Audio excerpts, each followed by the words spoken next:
dating kinainisan, ngayon kinaiiyakan. Si David tuluyan nang namaalam.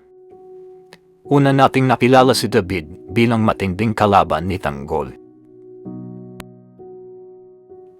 Unti-unting nagbago si David.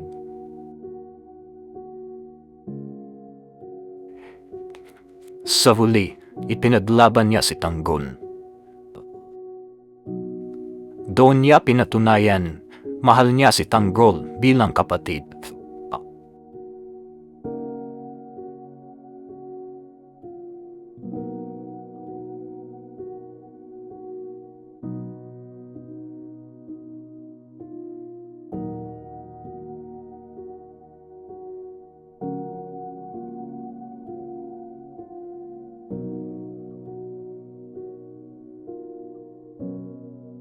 Ano pinakatumatak sa'yo kay David?